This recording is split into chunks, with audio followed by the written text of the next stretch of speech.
राहुल गांधी और कांग्रेस पार्टी से मौजूदा रिश्ता आरजेडी का इस समय क्या है? अभी हम लोग जो है सेंट्रल में उनको सपोर्ट किए हुए। बिहार में अलग हो गए? बिहार में उनका फैसला था बाई इलेक्शन का, लेकिन अभी सदन जब हो रहा था बिहार विधानसभा तो हम लोगों के साथ थे वो। ममता बनर्जी कह रही हैं राहुल गांधी पर इनडायरेक्टली उन्होंने निशाना साधते हुए कहा है कि जो विदेश में ज्यादा समय गुजारेगा वो देश की राजनीति कैसे करेगा, और केंद्र में अब नरेंद्र मोदी के सामने राहुल गांधी या कांग्रेस पार्टी खड़ी नहीं हो सकती हैं, इसीलिए तीसरे मोर्चे की जरूरत है। ममता बनर्जी जब चुनाव लड़ रही थी उस समय आप भी वहां पर पहुंचे थे उनको फूलों का गुलदस्ता भेंट करने के लिए, तो ममता दीदी के साथ हैं इस मुद्दे पर आप?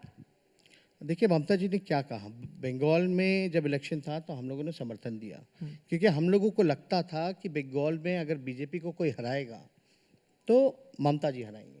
अब जैसे यूपी में चुनाव है तो हम लोगों को लगता है अगर बीजेपी को कोई हरा सकता है तो हमारा जो भी ताकत है, जो भी क्षमता है, वो हम लोग जो है अखिलेश जी को, सपा को हम लोग समर्थन करेंगे।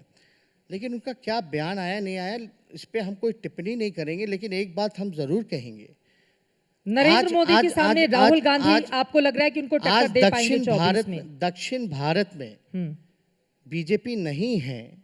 क्यों नहीं है? क्योंकि वहाँ रीजनल्स पार्टियों ने रोक रखा है। वो रीजनल्स पार्टी दक्षिण भारत में स्ट्रांग है। हमारा बस यही कहना है। बीजेपी के लिए तो वैसे भी कहा जाता है वो हिंदी बेल्ट की पार्टी है, अब धीरे धीरे वो विस्तार कर रही है। हम यही कहना चाहते हैं कि जो भी रीजनल्स पार्टी है जो मजबूत है उनको ड्राइविंग सीट्स पे बैठना होता। समाजवादी पार्टी और कांग्रेस को क्या बीजेपी में पहले भी कहा था कि 200 गठबंधन करना चाहिए उत्तर प्रदेश में? 200 ऐसी सीटें हैं जहां कांग्रेस और बीजेपी डायरेक्ट फाइट में है देश में बिल्कुल डायरेक्ट, जहां रीजनल्स पार्टी नहीं है।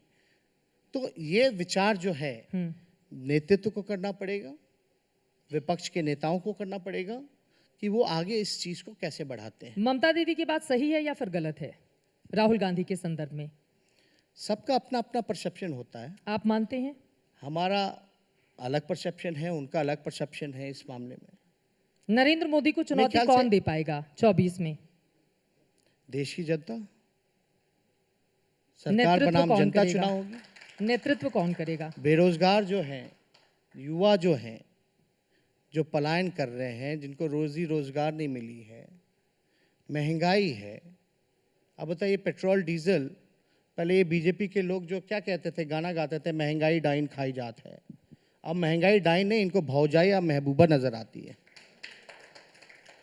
कोई सवाल, कोई जवाब जो है इस मुद्दे पे नहीं करना चाहते वो लोग। अब बीजेपी के लोग जस्टिफाई करें, अच्छा है, और हर चीज जो है नेशनल इंटरेस्ट पे और हिंदुत्व से जोड़ दिया जाता है। अभी मोहन भागवत जी ने कुछ दिन पहले बोला कि हिंदू जो है कमजोर हो रहे हैं, लेकिन आपको हम एक कोट कराएंगे। मोहन भागवत जी ने 2014 में क्या कहा था कि अब हिंदुओं का राज कई वर्षों बाद आया है, यानी अब 2014 में हिंदुओं का राज आया और अब कमजोर हो रहा है। कुछ दिन पहले उन्होंने बयान दिया, तो आप उंगली किस पे उठा रहे? मोदी जी पे। ये सोचने वाली बात है, समझने वाली बात है कि किस प्रकार से इश्यूज को जो है डाइवर्ट किया जा रहा है। ठीक है, यूपी एक बार लेकर चलते हुए, सपा कांग्रेस अलग अलग चुनाव लड़ रही हैं। आपने कांग्रेस के साथ चुनाव लड़ा था बिहार में, आप क्या दोनों पार्टियां एक साथ लड़े अगर बीजेपी को हराना है तो? कहाँ पे? उत्तर प्रदेश में। कौन सी पार्टी? समाजवादी पार्टी और कांग्रेस पार्टी। देखिए हम तो वहाँ हैं नहीं, आपने कहा कि आप सपा को सपोर्ट हमने कर जो रहे हैं। सपा के राष्ट्रीय अध्यक्ष अखिलेश जी का जो स्टेटमेंट देखा, उन्होंने कहा छोटे छोटे जो रीजन्स पार्टी हैं उनके साथ वो जो है अलायंस कर रहे हैं। ये तो फैसला उनका है, उन्होंने जस्ट क्लियर कर ही दिया है, तो ये सवाल बनता ही नहीं। अब जो बात ही जिसकी शुरू नहीं होनी है उस पर हम यहाँ आज तक के एजेंडा के प्लेटफॉर्म पे इसकी चर्चा क्यों करें?